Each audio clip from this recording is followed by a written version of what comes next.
ನಾನು ಇವತ್ತು ನಿಮಗೆ ಮ್ಯಾಜಿಕ್ ಮಾಡಲಿಕ್ಕೆ ಬಂದಿದ್ದೇನೆ. ಜಾದು ಮೂಲಕ ಸಿಕ್ಕಾಪಟ್ಟೆ ಎಂಟರ್ಟೈನ್ಮೆಂಟ್, ಬಟ್ ಅದಕ್ಕಿಂತ ಮುಖ್ಯವಾಗಿ ನಮ್ಮ ದೇಶಕ್ಕೆ ಮುಖ್ಯವಾಗಿರುವಂತಹ ಸ್ವಚ್ಛತೆ ಬಗ್ಗೆ ಸಂದೇಶ ಕೊಡುವಂತ ಕಾರ್ಯಕ್ರಮ. ಈ ಕಾರ್ಯಕ್ರಮ ನಿಮಗೋಸ್ಕರ ತಂದಿರುವವರು ರಾಮಕೃಷ್ಣ ಮಠ, ರಾಮಕೃಷ್ಣ ಮಿಷನ್ ಸ್ವಚ್ಛ ಮಂಗಳೂರು ಅಭಿಯಾನದ ಪ್ರಯುಕ್ತ 100 ಶಾಲೆಗಳಲ್ಲಿ 100 ಪ್ರದರ್ಶನ ಅನ್ನುವಂಥ ಒಂದು ಬೃಹತ್ ಅಭಿಯಾನ MRPL ಸಂಸ್ಥೆಯ ಪ್ರಾಯೋಜಕತ್ವದಲ್ಲಿ ನಡೆಯುತ್ತದೆ. ಇವತ್ತು ನಿಮ್ಮ ಶಾಲೆಯಲ್ಲಿ ನಡೀತಿರುವಂಥ ಕಾರ್ಯಕ್ರಮ 68ನೇ ಕಾರ್ಯಕ್ರಮ. ಈ 68ನೇ ಕಾರ್ಯಕ್ರಮ ನಡೀತಿರುವಂಥ ಸೈಂಟ್ ರೇಮಂಡ್ಸ್ ಇಂಗ್ಲಿಷ್ ಮೀಡಿಯಂ ಸ್ಕೂಲಿನ ಎಲ್ಲ ಮಕ್ಕಳಿಗೆ, ಬಂದಿರುವಂಥ ಶಿಕ್ಷಕರಿಗೆ ಎಲ್ಲರಿಗೂ ಕೂಡ ಬಹಳ ಪ್ರೀತಿಯ ಸ್ವಾಗತ. ನಾನು ಕುದ್ರೋಳಿ ಗಣೇಶ್ ಮತ್ತು ನನ್ನ ತಂಡದ ಪರವಾಗಿ ವೆಲ್ಕಮ್ ಟು ಆಲ್.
ಒಂದೇ ಭೂಮಿ, ಅದುವೇ ಅಮೃತ ಭೂಮಿ, ಸಕಲ ಜೀವ ಸಂಕುಲಕ್ಕೆ. ಒಂದೇ ಭೂಮಿ, ನಮಗಿರುವಂತ ಈ ಒಂದೇ ಒಂದು ಭೂಮಿ ನಮಗೆ ಬೇಕಾಗಿರುವಂತ ಎಲ್ಲವನ್ನು ಕೂಡ ಕೊಟ್ಟಿದೆ ಮಕ್ಕಳೇ. ಇರ್ಲಿಕ್ಕೆ ನೆಲೆ, ಕುಡಿಲಿಕ್ಕೆ ನೀರು, ಸೇವಿಸಲಿಕ್ಕೆ ಗಾಳಿ, ತಿನ್ನಲಿಕ್ಕೆ ಆಹಾರ, ನಮಗೆ ಶಕ್ತಿಗಳಾಗಿರುವಂತ ವಿದ್ಯುತ್, ಪೆಟ್ರೋಲ್, ಡೀಸೆಲ್, ಮೌಲ್ಯ ಅಂತ ಹೇಳುವಂತ ಬಂಗಾರ ಬಂದಿರುವುದು ಭೂಮಿಯ ಗರ್ಭದಿಂದ. ಮರಗಿಡಗಳು, ಖನಿಜಾಂಶಗಳು ಎಲ್ಲವೂ ಕೂಡ ಬಂದಿರುವುದು ಈ ಭೂಮಿಯಿಂದ ಅನ್ನೋದನ್ನು ಹೇಳ್ತಾ ಇದ್ದೇನೆ. ಸಾಂಕೇತಿಕವಾಗಿ ಈ ಪೆಟ್ಟಿಗೆಯನ್ನು ನಿಮ್ಗೆಲ್ಲರಿಗೂ ತೋರಿಸುವ ಮೂಲಕ ನಾವು ವಾಸಿಸುತ್ತಿರುವಂತ ಈ ಭೂಮಿ ಮಕ್ಕಳೇ ಮನುಷ್ಯನಿಗೆ ಬೇಕಾಗಿರುವಂತ ಎಲ್ಲವನ್ನು ಕೂಡ ದಯಪಾಲಿಸಿದೆ. ಹೀಗೆ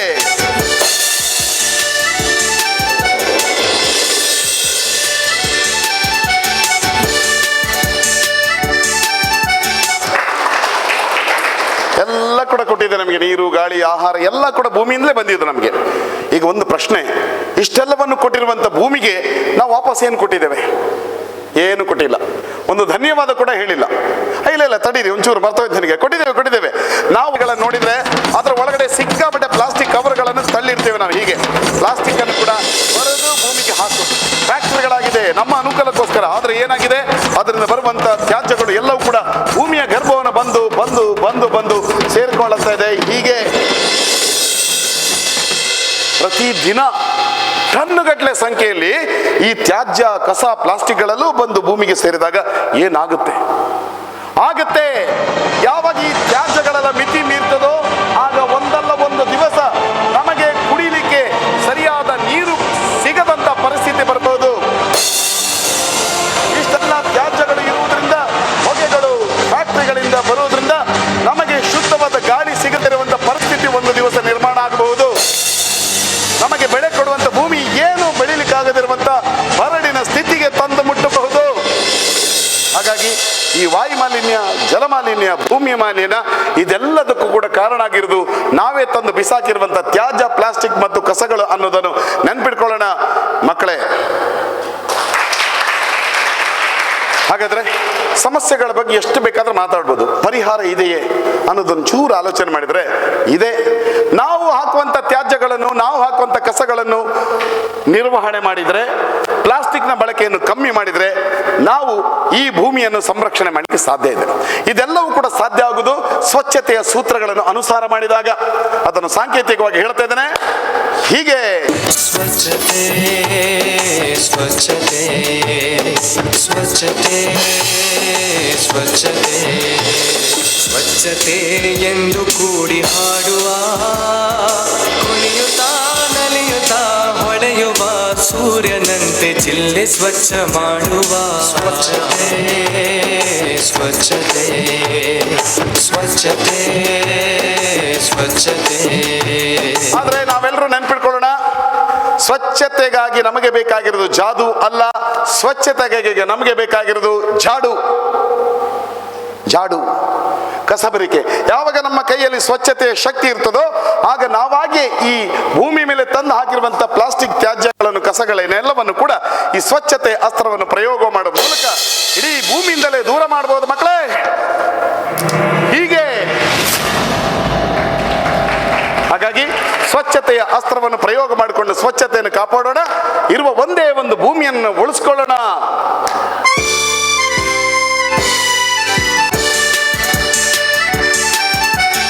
ಇರುವುದು ಒಂದೇ ಭೂಮಿ, ಅದುವೇ ಅಮೃತ ಭೂಮಿ, ಸಕಲ ಜೀವ ಸಂಕುಲಕ್ಕೆ.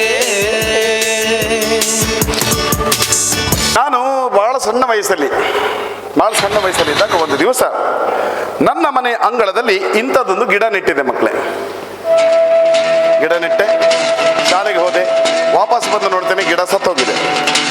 ಮತ್ತೊಂದು ದಿವಸ ಹಾಗೆ, ಇನ್ನೊಂದು ದಿವಸ ನಾನು ಗಿಡ ನೆಡೋದನ್ನು ನೋಡಿ ಅಮ್ಮ ಹೇಳಿದ್ರು, ಗಿಡ ಬರೀ ನೆಡೋದು ಮಾತ್ರ ಅಲ್ಲ ಕಣಪ್ಪ, ನೆಟ್ಟಿರುವಂಥ ಗಿಡಕ್ಕೆ ನೀರು ಹಾಕಬೇಕು. ಹೌದು ಅಂತ ಅರ್ಥ ಆಯ್ತಾನೆ. ನಾನು ಆ ದಿವಸ ಗಿಡವನ್ನು ಹೀಗೆ ನೆಟ್ಟೆ, ನೆಟ್ಟಿರುವಂಥ ಗಿಡಕ್ಕೆ ನೀರು ಹಾಕಿದೆ. ಹೀಗೆ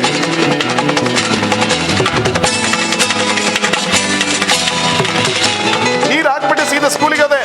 ವಾಪಸ್ ಬಂದು ನೋಡ್ತೇನೆ ಗಿಡ ಸತ್ತಿಲ್ಲ ಇದೆ, ಯಾಕೆ ನೀರು ಹಾಕಿದೆ. ಅದರ ಮರು ದಿವಸ ಶಾಲೆಗೆ ಹೊರಡ್ಲಿಕ್ಕೆ ರೆಡಿ ಆದಾಗ ಅಮ್ಮ ಕರೆದು ಹೇಳಿದ್ರು, ಎಲ್ಲಿಗೆ? ಗಿಡಕ್ಕೆ ಒಂದು ದಿವಸ ನೀರು ಹಾಕೋದಲ್ಲ, ಗಿಡ ಉಳಿಬೇಕಿದ್ರೆ ಪ್ರತಿದಿನ ನೀರು ಹಾಕ್ಬೇಕು, ಹೌದಲ್ಲ ಅಂತ ಮನಸ್ಸಿಗೊಳಿ. ಮತ್ತೆ ಗಿಡಕ್ಕೆ ನೀರು ಹಾಕಿದೆ. ಹೀಗೆ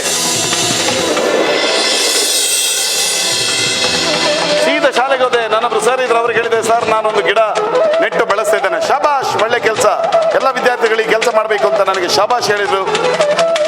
ಆ ದಿವಸ ನಾನೊಂದು ಬೇಲಿ ಕೂಡ ಹಾಕಿದ್ದೆ, ಅದಕ್ಕೆ ಏನಾಗಬಾರ್ದು ಅಂತ ಹೇಳ್ಕೊಂಡು. ಆದ್ರೆ ಆ ದಿವಸದಿಂದ ಪ್ರತಿದಿನ ಶಾಲೆಗೆ ಹೋಗೋದಕ್ಕಿಂತ ಮೊದಲು ಮಾಡ್ತಿದ್ದ ನಿತ್ಯದ ಕೆಲಸ ಗಿಡಕ್ಕೆ ನೀರು ಹಾಕೋದು. ಹೀಗೆ ನೋಡಿ ಮಕ್ಕಳೇ, ನಮಗೆ ಗೊತ್ತಿರುವಂಥ ಸಾಮಾನ್ಯ ವಿಚಾರ, ನಮಗೆ ಇವತ್ತು ಬದುಕಬೇಕಿದ್ರೆ ಉಸಿರಾಟ ಮಾಡಬೇಕು. ಉಸಿರಾಟಕ್ಕೆ ಬೇಕಾಗಿದ್ದು ಆಮ್ಲಜನಕ. ಆಮ್ಲಜನಕ, ಆಕ್ಸಿಜನ್ ಸಿಗೋದು ಸುತ್ತಮುತ್ತಲಿರೋದು ಗಿಡ ಮರಗಳಿಂದ. ನಾವು ಇತ್ತೇನು ಮಾಡ್ತಿದ್ದೇವೆ? ಗಿಡ ಕಡಿತಿದ್ದೇವೆ, ಸಸಿ ಕಡಿತಿದ್ದೇವೆ, ಅರಣ್ಯ ಕಡಿತಿದ್ದೇವೆ. ತುಂಬ ಕಡಿದು ಬಿಟ್ಟರೆ ಗಾಳಿ ಇಲ್ಲದಿದ್ದರೆ ನಮಗೆ ಬದುಕಲಿಕ್ಕೆ ಆಗೋದಿಲ್ಲ. ಹಾಗಾಗಿ ಪರಿಸರ ಸಂರಕ್ಷಣೆ ಮಾಡಬೇಕಾಗಿದ್ದು ಯಾರಿಗೋ ಮಾಡ್ತಾ ಇರೋದು ಉಪಕಾರ ಅಲ್ಲ, ನಮಗೆ ನಾವೇ ಮಾಡಬೇಕಾಗಿರುವಂತಹ ರಕ್ಷಣೆ ಅನ್ನೋದನ್ನು ನೆನ್ಪಿಟ್ಕೊಂಡು ಗಿಡ ನೆಡೋಣ, ಪ್ರೀತಿಯಿಂದ ಬಳಸೋಣ. ಹೀಗೆ ನಾವು ಪ್ರೀತಿಯನ್ನು ಬೆಳೆಸಿದಾಗ ನಾವು ನೆಟ್ಟಿರುವಂಥ ಗಿಡ ಬರೀ ಗಿಡವಾಗಿ ಇರುವುದಿಲ್ಲ, ಅದೊಂದು ದೊಡ್ಡ ಮರವಾಗಿ ಬೆಳೆಯಬಹುದು. ಹಾಗಾಗಿ ನಾವೆಲ್ಲರೂ ಸೇರಿ ಪರಿಸರ ಸಂರಕ್ಷಣೆ ಮಾಡೋಣ ಅನ್ನುವಂಥ ಮಾಹಿತಿಯನ್ನು ಕೊಡಲಿಕ್ಕೆ ಬಯಸ್ತಿದ್ದೇನೆ. ಧನ್ಯವಾದ. ಒಂದು ದಿವಸ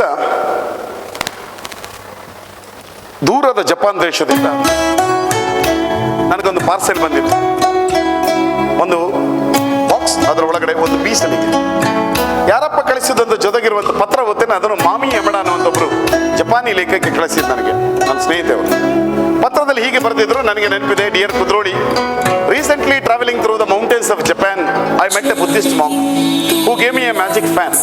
He said that fan can do wonders, it can do magic. When I heard the word magic, I suddenly remembered you. Sending that fan to you, please make use of that. ಅಂದ್ರೆ ಒಬ್ಬರು ಬೌದ್ಧ ಸನ್ಯಾಸಿ ಒಂದು ಮಾಯಾ ಭೀಷಣಿಗೆ ಕೊಟ್ಟಿದ್ದಾರೆ, ಅದರಿಂದ ಜಾದು ಮಾಡ್ಲಿಕ್ಕೆ ಆಗುತ್ತೆ ಅಂತ ಹೇಳಿದರೆ, ಆ ಜಾದು ನೀನೇ ಮಾಡಪ್ಪ ಅಂತ ನಾನು ಕೊಟ್ಟು ಕಳಿಸಿದ್ದಾರೆ. ಏನು ಭೀಷಣಿಗೆ ಅದು, ಏನು ಮ್ಯಾಜಿಕ್ ಮಾಡ್ಬೋದು ನೋಡೋಣ ಈಗ.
ನಮ್ಮಲ್ಲಿ ತುಂಬಾ ಜನ ಅನ್ಕೊಳ್ಬಹುದು, ಸ್ವಚ್ಛತೆ ಪಾಠ ಮಾಡಲಿಕ್ಕೆ ಬಂದಿರುವಂತ ಜಾದೂಗಾರರು ಎಲ್ಲ ಹೇಳಿಬಿಟ್ಟು ನಮ್ಮ ಶಾಲೆಯಲ್ಲಿ ಸಿಕ್ಕಾಪಟ್ಟೆ ಕಸ ಮಾಡಿದ್ದಾರೆ, ಮತ್ತೆ ಹೇಳ್ತಾರೆ ಸ್ವಚ್ಛ ಮಾಡಿ ಅಂತ.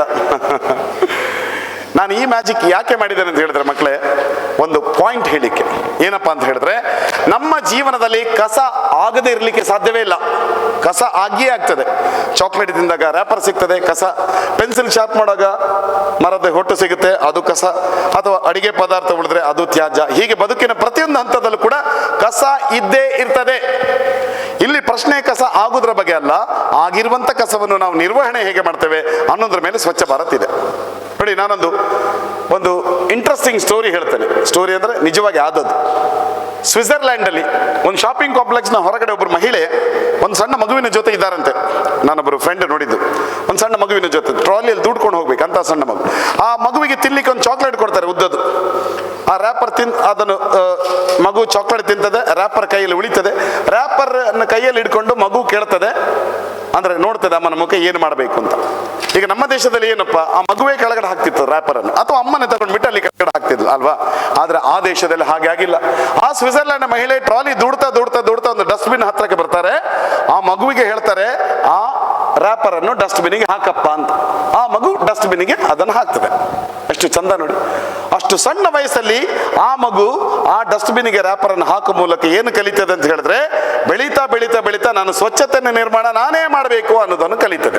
ಹಾಗಾಗಿ ಆ ಫಾರಿನ್ ಕಂಟ್ರೀಸ್ಗಳು ತುಂಬಾ ಕ್ಲೀನ್ ಅಂಡ್ ನೀಟ್ ಆಗಿ ಇರ್ತದೆ. ನೋಡಿ ಮಕ್ಕಳೇ, ಆ ರೂಲ್ಸ್ಗಳೆಲ್ಲ ಫಾರಿನ್ಗೆ ಮಾತ್ರ ಅಪ್ಲೈ ಆಗುದು, ನಮಗೆ ಬೇಡ. ನಾವು ನಿಜವಾಗಿ ಏನ್ ಮಾಡಬೇಕು, ಕಸ ಆದ್ರೆ ಅದನ್ನೆಲ್ಲ ತೆಗೆದುಬಿಟ್ಟು ಸ್ಕೂಲಿನ ಗ್ರೌಂಡಿಗೆ ಹಾಕಬೇಕು ಅಲ್ವಾ. ಅಲ್ಲ, ಹಾಗಾದ್ರೆ ಕಸವನ್ನೆಲ್ಲ ತೆಗೆದುಬಿಟ್ಟು ರೋಡ್ ಸೈಡಿಗೆ ಹಾಕ್ಬೇಕು ಅಲ್ವಾ. ಅದು ಅಲ್ಲ. ಹಾಗಾದ್ರೆ ಕಸ ಎಲ್ಲ ತೆಗೆದ್ಬಿಟ್ಟು ಇನ್ನೊಬ್ಬರ ಮನೆಯ ಅಂಗಳಕ್ಕೆ ಹಾಕ್ಬೇಕಲ್ವಾ. ಮೂರು ಅಲ್ವಾ. ಹಾಗಾದ್ರೆ ಎಲ್ಲಿಗೆ ಹಾಕ್ಬೇಕು, ಡಸ್ಟ್ಬಿನ್ಗೆ ಹಾಕ್ಬೇಕು. ಎಕ್ಸಾಕ್ಟ್ಲಿ. ಯಾವಾಗ ನಾವು ಈ ಮಾಮೂಲಿಯಾಗಿ ಕಾಣುವಂತ ಒಂದು ಡಸ್ಟ್ಬಿನ್ ಮಹತ್ವವನ್ನು ಅರ್ಥ ಮಾಡ್ಕೊಳ್ತೇವೋ ಆಗ ನಮ್ಮಿಂದ ಸ್ವಚ್ಛ ಭಾರತ ಆಗ್ತದೆ. ನೋಡಿ, ನಾವು ಈ ಡಸ್ಟ್ಬಿನ್ ಬಳಕೆ ಮಾಡೋದ್ರಲ್ಲೂ ಕೂಡ ಭಾರತೀಯರ ಬಹಳ ಸೋಮಾರಿಗಳು ನಾವು. ನೋಡಿ, ಹೊರಗಡೆ ರೋಡ್ ಸೈಡ್ ಅಲ್ಲಿ ನಮ್ಗೆ ಅಂತ ಡಸ್ಟ್ಬಿನ್ ಇರ್ತದೆ ಅಲ್ವಾ. ನಾವು ಮನೆಯಿಂದ ತೊಟ್ಟೆಯಿಂದ ಒಂದು ಕಸ ತಗೊಂಡು ಬರ್ತೇವೆ, ದೂರ ನಿಲ್ತೇವೆ, ಸ್ವಯ್ ಅಂತ ಬಿಸಾಡ್ತೇವೆ. ಒಳಗಡೆ ಬಿದ್ರೆ ಚಾನ್ಸ್, ಹೊರಗಡೆ ಬಿದ್ರೆ ಪಾಚಾಕ. ಅದ್ರಿಂದ ಮೀನು ಮಾಂಸ ಇದ್ರೆ ನಾಯಿಗಳು ಬಂದ ಅಂತ ಕಚ್ಚಾಡ್ಬಿಟ್ಟು ಎಳೆದಾಡ್ಬಿಟ್ಟು ರೋಡ್ ಪೂರ್ತಿ ಆ ಕಸವನ್ನು ಹರಡ ಬಿಡುತ್ತದೆ. ಹೌದಲ್ವಾ. ಬೈಕಲ್ಲಿ ಬರ್ತಾರೆ, ಸ್ವಾಂಗ್ಯ ಬಿಸಾಡ್ತಾರೆ. ಕಾರಲ್ಲಿ ಬರ್ತಾರೆ, ಸ್ವಾಂಗ್ಯ ಬಿಸಾಡ್ತಾರೆ. ಹಾಗೆ ಬಿಸಾಡ್ಲಿಕ್ಕಿಲ್ಲ. ಕಸವನ್ನು, ಮನೆಯಿಂದ ತಂದಿರುವಂತ ಕಸವನ್ನು ನೀವೇನು ತರ್ತೀರಿ ಅದನ್ನು ತಂದು ಬಿಟ್ಟು, ಈಗ ನೋಡಿ ನನ್ನಲ್ಲಿ ಕಸ ಇದೆ, ಈ ಡಸ್ಟ್ಬಿನ್ನಿನ ಒಳಗಡೆ ಹೀಗೆ ಹಾಕ್ಬೇಕು. ಡಸ್ಟ್ಬಿನ್ ಒಳಗಡೆ ಏನೇ ಕಸ ಇದ್ರೂ ದಯವಿಟ್ಟು ಅದನ್ನು ಡಸ್ಟ್ಬಿನ್ ಒಳಗಡೆ ಹಾಕಿ.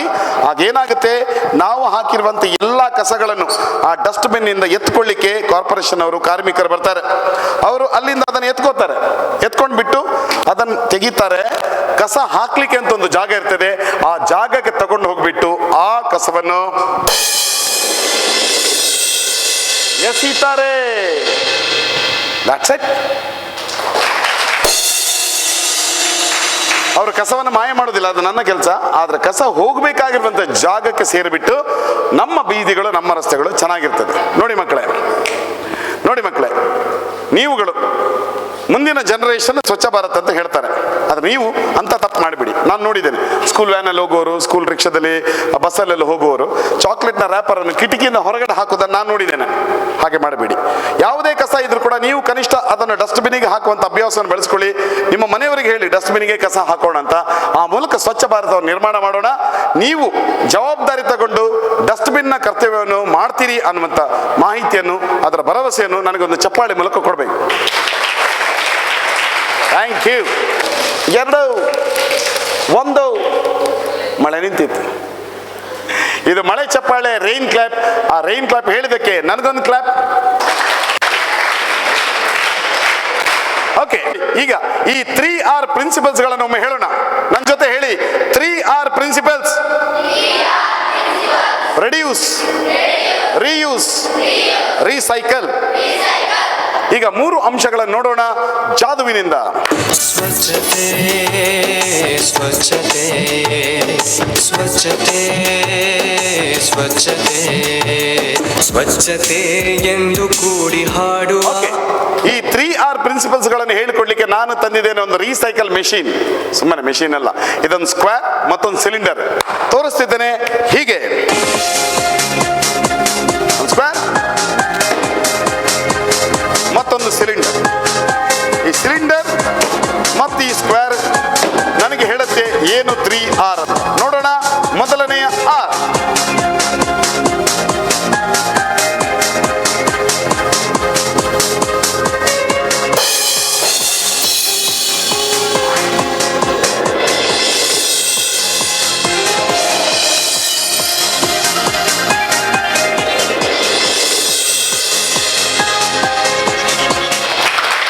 ಓಕೆ. ನಾನು ನನ್ನ ಮ್ಯಾಜಿಕ್ ಸಿಲಿಂಡರ್ ಇಂದ ಈ ಲಕೋಟೆಗಳ ಮೇಲೆ ಲಕೋಟೆ ತೆಗೆಯುತ್ತಿದ್ದೇನೆ. ನಾವು ನಿಜ ಜೀವನದಲ್ಲಿ ಹೀಗೆ ಪ್ಲಾಸ್ಟಿಕ್ ಕವರ್ಗಳ ಬಳಕೆಯನ್ನು ತುಂಬಾ ಮಾಡ್ತಿದ್ದೇವೆ. ತಿಂಡಿ ಕಟ್ಟಲಿಕ್ಕೆ ಪ್ಲಾಸ್ಟಿಕ್, ಸಣ್ಣ ಸಾಮಾನು ತರಲಿಕ್ಕೆ ಪ್ಲಾಸ್ಟಿಕ್, ಇನ್ನೊಂದಕ್ಕೆ ಮತ್ತೊಂದು ಕವರ್, ಪ್ಲಾಸ್ಟಿಕ್ ಕ್ಯಾರಿ ಬ್ಯಾಗ್, ಮತ್ತೊಂದು ಕಡೆ ಒಂದು ತರಕಾರಿ ತರಲಿಕ್ಕೆ ಇರುವಾಗ ಅಲ್ಲಿಂದ, ಶಾಪಿಂಗ್ ಹೋದಾಗ ಅಲ್ಲಿಂದ, ಹೀಗೆ ಪ್ರತಿದಿನ ಒಬ್ಬೊಬ್ಬರ ಮನೆಯಲ್ಲಿ ಸಿಕ್ಕಾಪಟ್ಟೆ ಈ ರೀತಿಯ ಕ್ಯಾರಿ ಬ್ಯಾಗ್ಗಳು ಬಂದು ಬಂದು ಬಂದು ಬಂದು ಬಂದು ನಮ್ಮೆಲ್ಲರ ಮನೆಯನ್ನು ಸೇರ್ತಾ ಇದೆ. ಒಬ್ಬರಿಂದ ಇಷ್ಟು, ಪ್ರತಿಯೊಬ್ಬರಿಂದ ಎಷ್ಟು, ತಿಂಗಳಿಗೆ ಎಷ್ಟು, ವರ್ಷಕ್ಕೆ ಎಷ್ಟು ಅಂತ ಲೆಕ್ಕ ಹಾಕಿದ್ರೆ ಕೋಟಿಗಟ್ಟಲೆ ಟನ್ನುಗಳು ಇಡೀ ಜಗತ್ತಲ್ಲಿ. ತುಂಬಾ ತೊಂದರೆ ಆಗುತ್ತೆ.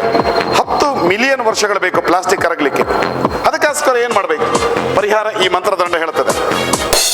ಅದು ಹೇಳ್ತಾ ಇದೆ, ಎಸ್, ನಾವು ಪ್ಲಾಸ್ಟಿಕ್ ಕವರ್ಗಳ ಬದಲು ಬಳಕೆ ಮಾಡೋಣ ಕಾಗದದ ಕವರ್. ಈ ಕಾಗದದ ಕವರ್ಗಳನ್ನು ಬಳಕೆ ಮಾಡಿದ್ರೆ ಅಂಗಡಿಯವರಿಗೆ ನಾವು ಹೇಳಬೇಕು, ನಮಗೆ ಪ್ಲಾಸ್ಟಿಕ್ ಸಣ್ಣ ಸಣ್ಣ ವಸ್ತುಗಳನ್ನೆಲ್ಲ ದಯವಿಟ್ಟು ಕಾಗದದ ಕವರಲ್ಲೇ ಕಟ್ಕೊಡಿ ಅಂತ ಹೇಳಬೇಕು. ಆ ಮೂಲಕ ಒಂದು ಪರಿಹಾರ. ಇನ್ನೊಂದು ಪರಿಹಾರ, ನಾವು ಶಾಪಿಂಗ್ ಹೋದಾಗ ನಮ್ದೇ ಆಗಿರುವಂತ ಕ್ಯಾರಿ ಬ್ಯಾಗ್ಸ್, ಬಟ್ಟೆಯಿಂದ ಆಗಿರುವಂತ ಕ್ಯಾರಿ ಬ್ಯಾಗ್ಗಳನ್ನು ತಗೊಂಡೋಗೋಣ. ಆ ಮೂಲಕ ಏನಾಗುತ್ತೆ, ನಮಗೆ ಆ ಅಂಗಡಿಯಿಂದ ಮತ್ತೊಮ್ಮೆ ನಮಗೆ ಪ್ಲಾಸ್ಟಿಕ್ನ ಕವರ್ ಬೇಕು ಅಂತ ಅಗತ್ಯ ಬರೋದಿಲ್ಲ. ಆ ಮೂಲಕ ನಮಗೆ 3R ನ ಮೊದಲನೇ R ನಮ್ಮ ಕೈಗೆ ಸಿಗುತ್ತೆ. ಆ R, the power of reduce, ಅದನ್ನು ನಾವೆಲ್ಲರೂ ಬಳಕೆ ಮಾಡೋಣ. ನೋಡೋಣ. ಎರಡನೇ ಆರ್ ತುಂಬಾ ಯೂಸ್ ಅಂತರು. ಈಗ ನೀರು ಕುಡಿದು ಬಿಸಾಡು, ಜ್ಯೂಸ್ ಕುಡಿದು ಬಿಸಾಡು, ಎಲ್ಲ ಬಿಸಾಡದೆ. ಪ್ಲಾಸ್ಟಿಕ್ ಸ್ಪೂನ್ಸ್, ಪ್ಲಾಸ್ಟಿಕ್ ಕಂಟೈನರ್ಸ್, ಪ್ಲಾಸ್ಟಿಕ್ನ ತಟ್ಟೆ, ಹೀಗೆ ಇದೆಲ್ಲ ಕೂಡ ಏನಾಗುತ್ತೆ, ಟೆಂಪರರಿ ಯೂಸ್ ಮಾಡೋದು ನಾವು, ಕುಡಿದು ಬಿಸಾಡೋದು. ಆಗ ತುಂಬ ಹೊರೆ ಆಗಿ ಹೋಗ್ತದೆ. ಅದರಿಂದ ಕೂಡ ಪ್ರಾಬ್ಲಮ್ ಆಗುತ್ತೆ. ಏನು ಪರಿಹಾರ? ಈ ಮಂತ್ರದಂಡ ಹೇಳ್ತಾರೆ. ಎಸ್, ಅದು ಹೇಳ್ತಾ ಇದೆ, ನಾವು ಯೂಸ್ ಅಂಡ್ ಥ್ರೋ ಮಾಡೋದಕ್ಕಿಂತ ತುಂಬಾ ಪುನರ್ಬಳಕೆ ಮಾಡಬಹುದಾದಂಥ ವಸ್ತುಗಳನ್ನು ಬಳಕೆ ಮಾಡಬೇಕಂತ. ಉದಾಹರಣೆಗೆ ತುಂಬಾ ಸಾರಿ ಯೂಸ್ ಮಾಡಲಿಕ್ಕೆ ಸಿಗುತ್ತೆ ನಮಗೆ. ಉದಾಹರಣೆಗೆ ಹೀಗೆ ಸ್ಟೀಲ್ ಬೌಲ್, ಸ್ಟೀಲ ಬಟ್ಲು, ಸ್ಟೀಲ ಪ್ಲೇಟ್, ಸ್ಟೀಲಿನ ಸ್ಪೂನ್ಸ್, ಸ್ಟೀಲಿನ ಲೋಟ. ಇದರ ಮೂಲಕ ನಮಗೆ ಎರಡನೇ ಆರ್ ನಮ್ಮ ಕೈಗೆ ಸಿಗುತ್ತೆ. ಆ ಎರಡನೇ ಆರ್ನ ಶಕ್ತಿ, ದ ಪವರ್ ಆಫ್ ರಿಯೂಸ್, ಅದನ್ನು ನಾವು ಯೂಸ್ ಮಾಡೋಣ. ನೋಡೋಣ. The powerful R the recycle.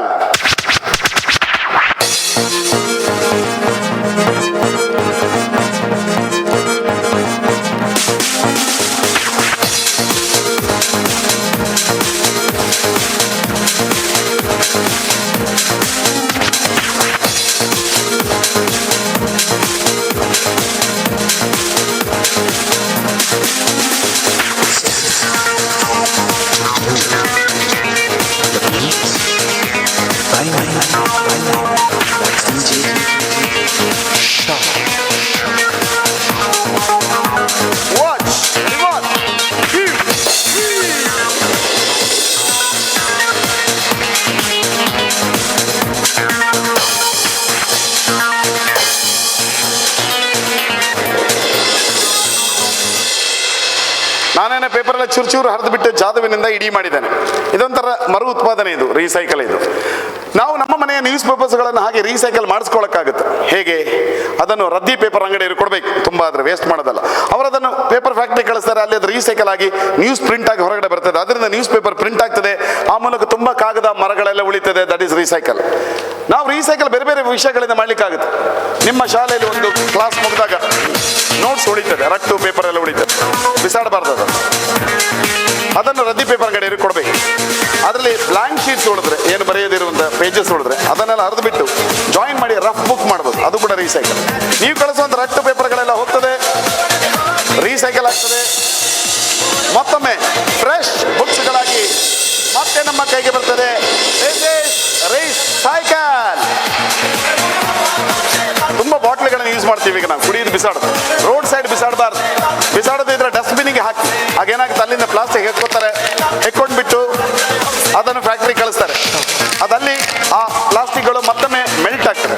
Melt ಆಗಿಬಿಟ್ಟು ರೀಸೈಕಲ್ ಆಗಿಬಿಟ್ಟು ಮತ್ತೊಮ್ಮೆ ಫ್ರೆಶ್ ಬಾಟ್ಲಿಗಳಾಗಿ ಮತ್ತೆ ನಮ್ಮ ಕೈಗೆ ಬರ್ತದೆ recycle. So 3 R principles: reduce, reuse ಮತ್ತು ರೀಸೈಕಲ್ ಅನ್ನುವಂಥ ಈ 3 ತತ್ವಗಳಿಂದ ಸ್ವಚ್ಛತೆಯನ್ನು ಕಾಪಾಡೋಣ, ಪರಿಸರವನ್ನು ಸಂರಕ್ಷಣೆ ಮಾಡೋಣ. Thank you. ನೋಡಿ ಮಕ್ಕಳೇ, ನಾವು ನಮ್ಮ ಮನೆಯನ್ನು ಸ್ವಚ್ಛವಾಗಿ ಇಟ್ಕೊಂಡಾಗ ಎಷ್ಟಾಗಿ ಚೆನ್ನಾಗಿರ್ತದೆ.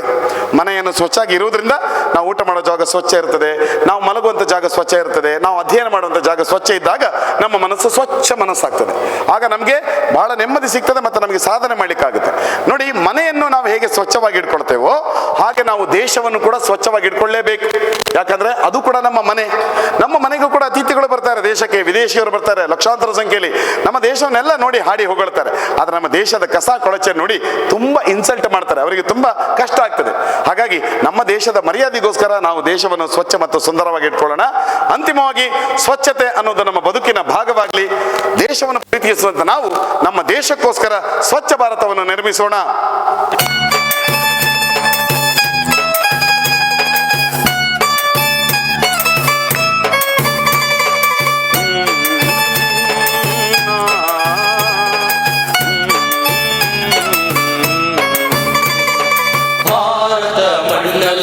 ದುಡಿಯುವ ನಾವೆಲ್ಲ ಒಂದೇ ಒಂದೇ ಒಂದೇ, ನಮ್ಮ ಭಾರತ ತಾಯಿಯ ಮಕ್ಕಳು ನಾವೆಲ್ಲ ಎಂದಿಗೂ ಒಂದೇ ಒಂದೇ, ನಮ್ಮ ಭಾರತ ತಾಯಿಯ ಮಕ್ಕಳು ನಾವೆಲ್ಲ ಎಂದಿಗೂ ಒಂದೇ ಒಂದೇ. ಭಾರತ ಅನ್ನುವಂಥ ಮಹಾನ್ ದೇಶದ ಮಡಿಲಲ್ಲಿ ನಾವಿದ್ದೇವೆ ದೇಶ ಬಾಂಧವರೇ. ಸಾಂಕೇತಿಕವಾಗಿ ಈ ರೀತಿ ಭಾರತ ಮಾತೆಯ ಮಡಿಲಲ್ಲಿ ಸಾವಿರಾರು ಜಾತಿ ಮತ್ತು ಬಾಂಧವರು ನಾವೆಲ್ಲರೂ, ಹಿಂದೂಗಳು, ಮುಸಲ್ಮಾನರು, ಕ್ರೈಸ್ತರು, ಜೈನರು, ಬೌದ್ಧರು, ಸಿಖ್ಖರು, ಎಷ್ಟೊಂದು ಜಾತಿಗಳು, ಎಷ್ಟೊಂದು ಭಾಷೆಗಳನ್ನು ನಾವು ಮಾತಾಡ್ತೇವೆ. ಕನ್ನಡ, ಹಿಂದಿ, ಗುಜರಾತಿ, ಮರಾಠಿ, ತಮಿಳು, ತೆಲುಗು, ತುಳು, ಕೊಂಕಣಿ, ಎಷ್ಟೊಂದು ಭಾಷೆಗಳು. ನಾವೆಲ್ಲರೂ ನಮ್ಮದೇ ಆಗಿರುವಂಥ ಜಾತಿ, ನಮ್ಮದೇ ಆಗಿರುವಂಥ ಭಾಷೆ ಮತ್ತು ನಮ್ಮದೇ ಆಗಿರುವಂಥ ಆಚಾರ ವಿಚಾರಗಳಿಂದ ದೇಶದ ಉದ್ದಾಗಲಕ್ಕೂ ಹರಡಿ ಹಂಚಿ ಹೋಗಿದ್ದೇವೆ. ಸ್ವಾತಂತ್ರ್ಯ ಬಂದು ಇಷ್ಟು ವರ್ಷ ಆಗಿದ್ರೂ ನಮ್ಮಲ್ಲಿ ಒಗ್ಗಟ್ಟು ಇಲ್ಲ. ಆದರೆ ನನ್ನದೊಂದು ಕೋರಿಕೆ, ಬೇರೆ ವಿಚಾರಗಳ ಬಗ್ಗೆ ಒಗ್ಗಟ್ಟು ಬೇಕೇ ಬೇಡವೋ ನನಗೆ ಗೊತ್ತಿಲ್ಲ, ದೇಶವನ್ನು ಸ್ವಚ್ಛವಾಗಿರಬೇಕು ಅನ್ನೋಂಥ ಮಾತು ಬಂದಾಗ ನಾವೆಲ್ಲರೂ ಒಗ್ಗಟ್ಟಾಗೋಣ. ಹೀಗೆ ದಕ್ಷಿಣ ಭೇದವಿಲ್ಲ ಎಂಬ ಭೇದವಿಲ್ಲ, ಹಿಂದೂ ಮುಸ್ಲಿಂ ಕ್ರೈಸ್ತ ಭೇದವಿಲ್ಲ, ಹಿಂದಿ ಕೊಂಕಣಿ ಕನ್ನಡ ಮಲಯಾಳ ತಮಿಳು ತುಳು ಎಂಬ ಭೇದವಿಲ್ಲ. ದೇಶದ ಸ್ವಚ್ಛತೆ ವಿಚಾರ ಬಂದಾಗ ಹಿಂದೂ ಮುಸ್ಲಿಂ ಕ್ರೈಸ್ತ ತಮಿಳು ತುಳು ತೆಲುಗು ಕನ್ನಡ ಹಿಂದಿ ಅನ್ನುವಂಥ ಎಲ್ಲ ಜಾತಿ, ಎಲ್ಲ ಮತ, ಎಲ್ಲ ಅಂತರವನ್ನು ಮರೆತು ಈ ರೀತಿ ಕೈಯಲ್ಲಿ ಕೈ ಹಿಡಿದು ನಮಗೋಸ್ಕರ, ನಮ್ಮ ದೇಶಕ್ಕೋಸ್ಕರ ಸೇವೆಯನ್ನು ಮಾಡೋಣ. ಯಾವಾಗ ನಾವು ಏಕತೆಯಿಂದ ದೇಶದ ಸೇವೆಯನ್ನು ಮಾಡುತ್ತೇವೆಯೋ ಆಗ ನಿಜವಾದ ಅರ್ಥದಿಂದ ನಮ್ಮ ದೇಶ ಭಾರತಕ್ಕೆ ವಿಶ್ವಮಾನತೆಯನ್ನು ತಂದುಕೊಡ್ಲಿಕ್ಕೆ ಸಾಧ್ಯ ಆಗುತ್ತೆ. ದೇಶ ಬಾಂಧವರೇ, ದುಡಿಯುವ ನಾವೆಲ್ಲ ಒಂದೇ ಒಂದೇ ಒಂದೇ, ನಮ್ಮ ಭಾರತ ತಾಯಿಯ ಮಕ್ಕಳು ನಾವೆಲ್ಲ ಎಂದಿಗೂ ಒಂದೇ ಒಂದೇ, ನಮ್ಮ ಭಾರತ ತಾಯಿಯ ಮಕ್ಕಳು ನಾವೆಲ್ಲ ಎಂದಿಗೂ ಒಂದೇ ಒಂದೇ. ಬೋಲೋ ಸ್ವಚ್ಛ ಭಾರತ್ ಕಿ, ಬೋಲೋ ಭಾರತ್ ಮಾತಾ ಕಿ, ಬೋಲೋ ಭಾರತ್ ಮಾತಾ ಕಿ. ಬಹಳ ಸಂತೋಷದಿಂದ ಇವತ್ತಿನ ಕಾರ್ಯಕ್ರಮ ನಿಮ್ಮ ಎದುರುಗಡೆಗೆ ಪ್ರಸ್ತುತ ಮಾಡಲಿಕ್ಕೆ ನನಗೆ ನನ್ನ ಜೊತೆ ಶಕ್ತಿಯಾಗಿ ನಿಂತಿರುವಂಥ ತಂಡದ ಕಲಾವಿದರ ಪರಿಚಯ ಮಾಡಿಕೊಡ್ತಾ ಇದ್ದೇನೆ. ತಂಡದ ಹಿರಿಯ ಕಲಾವಿದರು, ಸಂಗೀತ ನಿರ್ವಹಣೆ ಮಾಡಿ ನಮ್ಮ ತಂಡಕ್ಕೆ ಸೃಜನಾತ್ಮಕ ಕೊಡುಗೆ ಕೊಟ್ಟವರು ಪ್ರವೀಣ್ ಕುಮಾರ್ ಬಜಾಲ್. ಪ್ರತಿಭಾನ್ವಿತ ಕಲಾವಿದರು ಗುರುಪ್ರಸಾದ್ ಆಚಾರ್ಯ ಮಂಗಳೂರು, ಕಲಾವಿದೆ ರೇಖಾ ಸುಳ್ಯ, ಕಲಾವಿದೆ ಅರ್ಪಿತಾ ಸುಳ್ಯ, ತಂಡದ ಸಾರಥಿ ಭರತ್. ಧನ್ಯವಾದ ತಂಡದ ವತಿಯಿಂದ. ಪ್ರೀತಿಯ ವಂದನೆಗಳನ್ನು ಸಲ್ಲಿಸುತ್ತಾ ಕಾರ್ಯಕ್ರಮದ ಕೊನೆಯ ಒಂದು ಭಾಗ ನಿಮ್ಮ ಸಮ್ಮುಖದಲ್ಲಿ ಇದೀಗ. ಓಕೆ, ಈಗ ಈ ಸ್ವಚ್ಛತಾ ಶಪಥಕ್ಕೋಸ್ಕರ ಎಲ್ಲರೂ ಬಲಗೈಯನ್ನು ಮುಂದೆ ಚಾಚಬೇಕು. ಹೀಗೆ ಓಕೆ, ನೆನ್ಪಿಟ್ಕೊಳ್ಳಿ ಮಕ್ಕಳೇ, ಶಪಥ ಅಥವಾ ಪ್ರತಿಜ್ಞೆ ಅನ್ನುವಂಥದ್ದು ನಮ್ಮ ಮನಸ್ಸಿನ ನಿರ್ಧಾರವನ್ನು ಗಟ್ಟಿ ಮಾಡಲಿಕ್ಕೆ ಬೇಕಾಗಿರುವಂಥ ಒಂದು ನಿರ್ಧಾರದ ಪ್ರಶ್ನೆ. ನಾವು ಮುಂದೆ ಸ್ವಚ್ಛತೆಯನ್ನು ಸಾಧಿಸಲಿಕ್ಕೆ ಇರುವಂಥ ಮುಂದಿನ ಪೀಳಿಗೆಯವರಾಗಿರುವಂಥ ನೀವು ಸ್ವಚ್ಛತೆಯನ್ನು ನಿರ್ವಹಿಸ್ತೀರಿ ಅನ್ನುವಂಥ ಪ್ರತಿಜ್ಞೆಯನ್ನು ಮಾಡೋ ಮೂಲಕ ನೀವು ಒಂದು ನಿಮ್ಮ ಮಾತನ್ನು ಕೊಡ್ತಾ ಇದ್ದೀರಿ. ಅದನ್ನು ನೆನ್ಪಿಟ್ಕೊಳ್ಳೋಣ, ಸ್ವಚ್ಛತೆಯನ್ನು ಪಾಲಿಸೋಣ ಅಂತ ಹೇಳ್ತಾ ದಯವಿಟ್ಟು ನನ್ನ ಜೊತೆ ಹೇಳಿ. ನನ್ನ ಭಾರತ ದೇಶವನ್ನು ಸ್ವಚ್ಛ ಮತ್ತು ಸುಂದರ ದೇಶವನ್ನಾಗಿಸಲು ನಾನು ಸರ್ವದಾ ಪ್ರಯತ್ನಿಸುತ್ತೇನೆ. ನಾನು ಕಸವನ್ನು ಎಲ್ಲೆಂದರಲ್ಲಿ ಹಾಕುವುದಿಲ್ಲ ಮತ್ತು ಬೇರೆಯವರಿಗೂ ಹಾಕದಂತೆ ವಿನಂತಿಸುತ್ತೇನೆ. ನಮಗೆ ಆಶ್ರಯ ನೀಡುವ ಭೂಮಿ ಮತ್ತು ಅನ್ನ ನೀಡುವ ನೆಲ ಜಲಗಳ ಸಂರಕ್ಷಣೆ ಮಾಡುತ್ತೇನೆ. ಸಾಧ್ಯವಾದಷ್ಟು ಸಮಯವನ್ನು ಸ್ವಚ್ಛ ಭಾರತಕ್ಕಾಗಿ ಮೀಸಲಿಡುತ್ತೇನೆ ಎಂದು ಈ ಮೂಲಕ ಪ್ರತಿಜ್ಞೆ ಮಾಡುತ್ತೇನೆ. ಬೋಲೋ ಭಾರತ್ ಮಾತಾ ಕಿ ಜೈ. ಧನ್ಯವಾದ ಮಕ್ಕಳೇ. ಸ್ವಚ್ಛತೆ ಅನ್ನೋದು ಕೇವಲ ಗುಡಿಸುವುದು ಮಾತ್ರ ಅಲ್ಲ. ಸ್ವಚ್ಛತೆ ಅನ್ನೋದು ನಮ್ಮ ಬದುಕಿನ ಶಿಸ್ತಾದಾಗ ಮಾತ್ರ ನಾವು ಸ್ವಚ್ಛತೆಯನ್ನು ಪಾಲಿಸಲಿಕ್ಕೆ ಆಗುತ್ತೆ ಅನ್ನುವಂಥದ್ದು ಸತ್ಯ. ಎಲ್ಲಿ ಸ್ವಚ್ಛತೆ ಇದೆ ಅಲ್ಲಿ ದೇವರಿದ್ದಾನೆ ಅನ್ನುವಂಥ ಒಂದು ಕೊಟೇಶನ್ ಇದೆ. ನಮ್ಮ ದೇಶದಲ್ಲಿ ಸ್ವಚ್ಛತೆಯನ್ನು ಪಾಲಿಸಬೇಕು ಅನ್ನುವಂಥ ಮಾತು ಬಂದಾಗ ಇದನ್ನು ಅಕ್ಷರಶಃ ಪಾಲಿಸಿದಂಥದ್ದು ರಾಮಕೃಷ್ಣ ಮಠ ಇಡೀ ದೇಶದಲ್ಲಿ. ಅದರಲ್ಲೂ ಮಂಗಳೂರಲ್ಲಿ ಸ್ವಚ್ಛ ಮಂಗಳೂರು ಅನ್ನುವಂಥ ಅಭಿಯಾನವನ್ನೇ ಶುರು ಮಾಡಿಬಿಟ್ಟು ರಾಮಕೃಷ್ಣ ಮಿಷನ್ ಅವರು ಕಳೆದ 4 ವರ್ಷಗಳಿಂದ ಪ್ರತಿ ಭಾನುವಾರ, ಒಂದು ಭಾನುವಾರ ಕೂಡ ತಪ್ಪಿಲ್ಲ, ಶ್ರಮದಾನದ ಮೂಲಕ ಈ ಸ್ವಚ್ಛತೆಯನ್ನು ಪಾಲಿಸ್ತಾ ಇದ್ದಾರೆ. ಹಾಗಾದರೆ ಶ್ರಮದಾನವೇ ಮುಖ್ಯವಾಗಿರುವಂಥ ಸ್ವಚ್ಛತೆಗೆ ಯಾಕೆ ಇದೆಲ್ಲ ಬೇಕು ಈ ಕಾರ್ಯಕ್ರಮಗಳು ಅನ್ನುವಂಥ ಪ್ರಶ್ನೆಗೆ ಉತ್ತರ ಮಠದ ಅಧ್ಯಕ್ಷರಾಗಿರುವಂಥ ಪೂಜ್ಯ ಸ್ವಾಮೀಜಿ ಶ್ರೀ ಜಿತಕಾಮಾನಂದಜಿ ಮಹಾರಾಜ್ ಅವರು ಹೇಳ್ತಾರೆ. ಹಾಗೆ ಸ್ವಚ್ಛ ಮಂಗಳೂರು ಕಾರ್ಯಕ್ರಮದ ಪ್ರೇರಕ ಶಕ್ತಿಯಾಗಿರುವಂಥ ಸ್ವಾಮಿ ಶ್ರೀ ಏಕಗಮ್ಯಾನಂದಜಿ ಸ್ವಾಮೀಜಿಯವರು ಹೇಳ್ತಾರೆ, ಸ್ವಚ್ಛ ಭಾರತ ಅನ್ನುವಂಥದ್ದು 1000 ಜನರಿಂದ 100 ಜನರಿಂದ ಸಾಧ್ಯ ಆಗುವುದಲ್ಲ. 135 ಕೋಟಿ ಜನಸಂಖ್ಯೆ ಇರುವಂಥ ದೇಶದಲ್ಲಿ ಎಲ್ಲರೂ ಸೇರಿಕೊಂಡಾಗ ಸ್ವಚ್ಛ ಭಾರತ ಆಗ್ತದೆ. ಎಲ್ಲರೂ ಸೇರಿಕೊಳ್ಳಿಕ್ಕೆ ಜಾಗೃತಿ, ಅದರ ತಿಳುವಳಿಕೆ ಮುಖ್ಯ ಆಗುತ್ತೆ. ಅದಕ್ಕೋಸ್ಕರ ರಾಮಕೃಷ್ಣ ಮಿಷನ್ ಅವರು ಸ್ವಚ್ಛತೆಯನ್ನು ಕೇವಲ ಶ್ರಮದಾನದಿಂದ ಮಾತ್ರ ಅಲ್ಲದೆ ಪ್ರತಿದಿನ ಮನೆ ಮನೆಗೆ ಹೋಗಿಬಿಟ್ಟು ಸ್ವಚ್ಛತೆ ಬಗ್ಗೆ ತಿಳುವಳಿಕೆ ನೋಡುವಂಥ ಕಾರ್ಯಕ್ರಮವನ್ನು ಪ್ರತಿದಿನ ಮಾಡ್ತಿದ್ದಾರೆ. ಗ್ರಾಮಗಳಲ್ಲಿ ಸ್ವಚ್ಛ ಗ್ರಾಮ ಕಾರ್ಯಕ್ರಮ ಮಾಡ್ತಿದ್ದಾರೆ. ಶಾಲೆಗಳಲ್ಲಿ ಸ್ವಚ್ಛ ಮನಸ್ಸು ಅನ್ನುವಂಥ ಕಾರ್ಯಕ್ರಮವನ್ನು ಮಾಡ್ತಾ ಇದ್ದಾರೆ. ಜಾದು ಅಂದರೆ ಮಕ್ಕಳಿಗೆ ತುಂಬ ಪ್ರೀತಿಯ ಕಲೆ. ಜಾದುವನ್ನು ನೋಡಿ ಮಕ್ಕಳು ಬೆರಗಾಗ್ತಾರೆ, ಖುಷಿ ಪಡ್ತಾರೆ. ಆ ಖುಷಿಯ ಜೊತೆಗೆ ಸ್ವಚ್ಛತೆ ಮಾಹಿತಿಯನ್ನು ಒಬ್ಬ ಜಾದೂಗಾರನೇ ಹೇಳಿದಾಗ ಬಹುಶಃ ಅವರ ಮನಸ್ಸಿಗೆ ನಾಟುತ್ತೇನೋ ಅನ್ನುವಂಥ ಒಂದು ಆಶಯದ ಮೇಲೆ ಸ್ವಚ್ಛತೆಗಾಗಿ ಜಾದೂ ಕಾರ್ಯಕ್ರಮ ರೂಪುಗೊಂಡಿದೆ. ಈ ಒಂದು ಮಹತ್ತರ ಉದ್ದೇಶ, ಇದೊಂದು ಮಹತ್ತರ ಜವಾಬ್ದಾರಿ ಅಂತ ನಾನು ಅಂದ್ಕೊಂಡು 100 ಶಾಲೆಗಳಲ್ಲಿ 100 ಪ್ರದರ್ಶನಗಳನ್ನು ಉಚಿತವಾಗಿ ಮಾಡುವಂಥ ಈ ಕಾರ್ಯಕ್ರಮವನ್ನು ರಾಮಕೃಷ್ಣ ಮಿಷನ್ ಸ್ವಚ್ಛ ಮಂಗಳೂರು ವತಿಯಿಂದ MRPL ಸಂಸ್ಥೆಯ ಪ್ರಾಯೋಜಕತ್ವದಲ್ಲಿ ಮಾಡ್ತಾ ಇದ್ದೇನೆ. ನಾನು ಇವತ್ತಿಗೆ 68 ಕಾರ್ಯಕ್ರಮಗಳನ್ನು ಮುಗಿಸಿದ್ದೇನೆ. ಈ 68 ಕಾರ್ಯಕ್ರಮಗಳಲ್ಲಿ ಮಕ್ಕಳು ಜಾದುವಿನ ರಂಜನೆಯನ್ನು ಪಡ್ಕೊಂಡಿದ್ದಾರೆ. ಅದಕ್ಕಿಂತ ಹೆಚ್ಚಾಗಿ ಸ್ವಚ್ಛತೆಯ ಸಂದೇಶವನ್ನು ತಮ್ಮದಾಗಿಸಿಕೊಂಡಿದ್ದಾರೆ. ಈ ಕಾರ್ಯಕ್ರಮ ರಂಜನೆ ಜೊತೆಗೆ ಇರುವುದೊಂದೇ ಭೂಮಿಯನ್ನು ಉಳಿಸ್ಕೊಳ್ಳೋಣ, ಪರಿಸರವನ್ನು ಸಂರಕ್ಷಣೆ ಮಾಡೋದು ಹೇಗೆ, 3R ಪ್ರಿನ್ಸಿಪಲ್ಸ್, ರೆಡ್ಯೂಸ್, ರೀಯೂಸ್ ಮತ್ತು ರೀಸೈಕಲ್ಗಳ ಮೂಲಕ ತ್ಯಾಜ್ಯವನ್ನು, ಕಸವನ್ನು ನಿರ್ವಹಣೆ ಮಾಡೋದು, ಪ್ಲಾಸ್ಟಿಕ್ನ ಬಳಕೆಯನ್ನು ಕಮ್ಮಿ ಮಾಡೋದು ಹೇಗೆ, ಇದೆಲ್ಲವನ್ನು ಕೂಡ ಜಾದುವಿನ ಮೂಲಕವೇ ಹೇಳ್ಕೊಳ್ಳಲಾಗ್ತದೆ. ಕಸದ ಬುಟ್ಟಿಯ ಮಹತ್ವವನ್ನು ಅರ್ಥ ಮಾಡಿಕೊಂಡಾಗ ನಮಗೆ ಸ್ವಚ್ಛ ಭಾರತ ನಿರ್ಮಾಣ ಆಗುತ್ತೆ ಅನ್ನೋದನ್ನು ಕೂಡ ಹೇಳಿಕೊಡಲಾಗುತ್ತೆ. ಅಂತಿಮವಾಗಿ ಈ ಕಾರ್ಯಕ್ರಮ ಮುಕ್ತಾಯವಾಗುವುದು ದೇಶಭಕ್ತಿಯ ಸಂದೇಶದೊಂದಿಗೆ ಮತ್ತು ಸ್ವಚ್ಛತೆಯನ್ನು ನಾವು ಪಾಲಿಸ್ತೇವೆ ಅನ್ನುವಂಥ ಪ್ರತಿಜ್ಞಾ ವಿಧಿಯನ್ನು ಬೋಧಿಸುವ ಮೂಲಕ. ನನ್ನ ಒಬ್ಬ ಕಲಾವಿದನಾಗಿ ನನಗೆ ತೃಪ್ತಿ ಇರುವಂಥದ್ದು ಏನು ಅಂತ ಹೇಳಿದ್ರೆ, ಜಾದು ಅನ್ನುವಂಥ ಈ ಅಪರೂಪದ ಕಲೆಯನ್ನು ನಾನು ಕೇವಲ ರಂಜನೆಗೆ ಮಾತ್ರ ಬಳಕೆ ಮಾಡದೆ ಮಕ್ಕಳ ಮನಸ್ಸಿಗೆ ಒಂದು ಉತ್ತಮ ಸಂದೇಶವನ್ನು ನೀಡುವಂಥ ಕೆಲಸಕ್ಕೆ ಈ ಒಂದು ತೃಪ್ತಿ ನನಗೆ ಸಿಕ್ಕಿದೆ. ಮಕ್ಕಳು ಇದನ್ನು ಪರಿಣಾಮಕಾರಿ ಸ್ವೀಕಾರ ಮಾಡಿದ್ದಾರೆ ಅನ್ನುವಂಥ ನಮಗೆ ಮನೋಸ್ಥಿತಿ ಅವರನ್ನು ನೋಡೋ ಗೊತ್ತಾಗುತ್ತೆ. ಜೊತೆಗೆ ಎಲ್ಲ ಶಾಲೆಗಳಲ್ಲಿ ಶಿಕ್ಷಕರು ಹೇಳಿದ್ದಾರೆ, ಗಂಟೆಗಟ್ಟಲೆ ಪಾಠ ಮಾಡೋದಕ್ಕಿಂತ ನೀವು ಮಾಡುವಂಥ 10 ನಿಮಿಷದ ಜಾದು ಆ ಎಲ್ಲ ಪಾಠಗಳ ಸಾರವನ್ನು ಹೇಳಿಕೊಟ್ಟಿದೆ ಅನ್ನುವಂಥ ಒಂದು ಮಾತು ನಮಗೆ ಕೇಳಿ ಬಂದಿದೆ.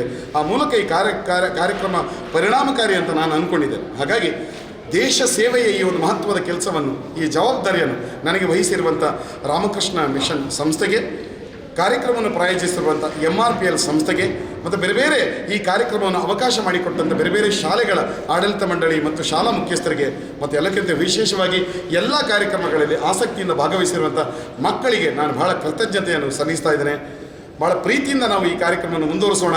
ಸ್ವಚ್ಛ ಭಾರತದ ನಿರ್ಮಾಣ ಮಾಡುವ ಮೂಲಕ ನಮ್ಮ ದೇಶಕ್ಕೆ ವಿಶ್ವಮಾನ್ಯತೆಯನ್ನು ತಂದುಕೊಡೋಣ ಅನ್ನುವಂಥ ಮನವಿಯನ್ನು ಮಾಡಲಿಕ್ಕೆ ಇಷ್ಟಪಡ್ತಾ ಇದ್ದೇನೆ. ನಮಸ್ಕಾರ.